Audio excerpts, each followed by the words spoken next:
ஒட்டுமொத்த முக்குளத்தூர் மக்களுக்கும் இது எப்படின்னா ஒரு சோகமான நாள். அதாவது அவருக்கு எப்படின்னா அண்ணன் சண்முகா பாண்டியன் அவருக்கு விவரம் தெரிந்த நாள் முதல் அவர் சமுதாய பணி தான் செஞ்சிருக்காரு. இறக்கும் வரை அவர் இந்த சமுதாயத்துக்காண்டி அவர் பேசிவிட்டு சென்றிருக்காரு. இந்த சமுதாயம் என்ன ஆக போகுது, அதாவது எப்படின்னா இந்த சாதி என்ன நிலைமைக்கு ஆளாக போகுது என்பதை முன்னக்கூட்டியே கணித்து சொன்னவர்.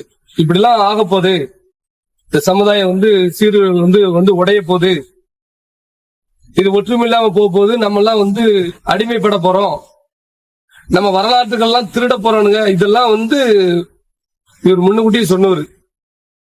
உண்மையிலே சொல்ல போனா சமயா பாண்டியன் ஆட்சியருடைய அந்த பேச்சுகளையும் அவருடைய செயல்பாடை பார்த்துதான் நாங்கெல்லாம் உருவானது. அதுதான் உண்மை, அதுல எந்த ஒரு மாட்டுக்கது. அவரை ஒரு ரோல் மாடலாவே நினைச்சுதான் நம்ம சமுதாய பணிலாம் செஞ்சோம். அவர் இப்படி திடீர்னு இறைவனடி சேர்வாருன்னு சொல்லி தெரியாது. அதை நினைச்சு கூட நாங்க பார்க்கல. வயதாயிட்டு அப்படின்னு சொல்லி அவர் ஓய்வு எடுக்காம இந்த சமுதாயத்துக்கு எப்பெல்லாம் பிரச்சனை வருதோ, எங்கெல்லாம் அநியாயம் நடக்கும், அப்ப நான் வருவேன், இந்த சமயா பாண்டியா வருவேன் அப்படின்னு சொல்லி சொன்னவர். அதே மாதிரி இந்த சமுதாயத்துக்கு இப்ப தொடர் பிரச்சனைகள் தொடர்ந்து கடுமையான முறையில் தமிழகம் முழுவதும் நம்ம சமுதாயம் பாதிக்கப்படுதுன்னு சொல்லி தெரிஞ்ச உடனே மீண்டும் ரிவெஞ்சிங் உடல்நிலையை கருத்துல கொள்ளாம, அவருக்கு சுகர் பிரஷர் அந்த மாதிரி இருந்தாலும் மீண்டும் வந்தாரு, களப்பணி ஆட்டினாரு. அதை நினைச்சு எல்லாருமே சந்தோஷப்பட்டோம். சரி, மீண்டும் சமயா பாண்டியா வர்றாரு அப்படின்னு சொல்லி அவருக்கு ஈடா பேசுவதற்கு இங்க எவரும் இல்ல, இனிமேலையும் பிறப்பார்கள் என்ற ஒரு நம்பிக்கையும் இல்ல. அவர் விட்டு சென்ற பணிகளை எல்லாம் கண்டிப்பான முறையில செஞ்சு முடிப்போம். அதுல எந்த ஒரு மாற்று கருத்தும் கிடையாது.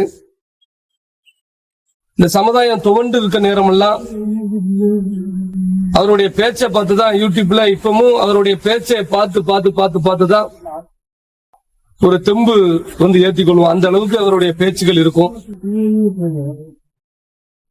ஆரம்ப கட்டத்திலே சொன்னதுதான், இந்த சமூகத்துக்குன்னு சொல்லி யாராவது ஒருதான் உண்மையா உருவாகி வரும் பொழுது, மிகப்பெரிய கட்டமைப்போட வரும் பொழுது, அந்த கட்டமைப்பை உடைச்சி அதை காலி பண்ணி விடணும். முக்குளத்தோட தேவமார் யாரும் ஒரு அணியில வரக்கூடாது அப்படின்னு சொல்லி நிறைய சதி உருவாகும். அந்த சதியில சிக்கினவர் தான் சண்முகா பாண்டியன் அவர்கள். இவர் பின்னாடி இவ்வளவு அணி திரண்டதாங்களே, இவ்வளவு கூட்டம் திரளுத அப்படின்னு சொல்லி திட்டம் போட்டுதான் ஒரு சில விஷயங்களை பண்ணாங்க. அதுல வீழ்ந்ததுதான் அண்ணா சமயா பாண்டியன். அதனால நிறைய மனசு சங்கடப்பட்டு இப்படிலாம் சொல்லிட்டாங்களா வச்சுட்டாங்க. நிறைய நான் பேசும்போதெல்லாம் அவர் சொல்லியிருக்காரு. என்னை கூட சொன்னாரு, தம்பி நீ ஸ்ட்ரெயிட்டா போய்கிட்டே இருக்கிற, என்ன ஒரு கல்யாண வீட்டுல பாத்துட்டு சொன்னாரு, இந்த மணிக்கு ஸ்டெடி, அதாவது என்னன்னா சமரசாகாம போற தம்பி, நான் வாழ்த்துறேன். ஆனா நீ ரொம்ப காலம் போக முடியாது தம்பி, நீ இதே நிலைமையில நீ இருந்தனா நீ ஓட விடுவாங்க, ஏதாவது கேச போடுவாங்க, அப்புறம் உன்னை அந்த இடத்துல சமாதானப்படுத்துற வழியில நம்ம வேற வழியும் இல்லாம நம்ம இறங்கி போகக்கூடிய சூழ்நிலை உருவாக்குவாங்க தம்பி, நீ எழுதி வச்சுக்கோ அப்படின்னு சொல்லி சொன்னாரு. அதே மாதிரி நடந்துச்சு. இப்படி அவர் அனுபவப்பட்டு அவருடைய வார்த்தைகள் எல்லாமே அனுபவத்துல வந்தது. அவருடைய பேச்சுகள் எல்லாம் இன்னமும் காலத்தால அழியாதது, அவருடைய புகழும் காலத்தால அழியாதது. ஒட்டுமொத்த முக்குளத்தோரும் தென் மாவட்டத்துல இவ்வளவு நேரத்துக்கு கண்டிப்பா நம்பர்ல அவர் நமக்காண்டி செஞ்ச அந்த தியாகத்தை போற்றும் வகையில எல்லாரும் அஞ்சலி செலுத்தி இருக்கணும்.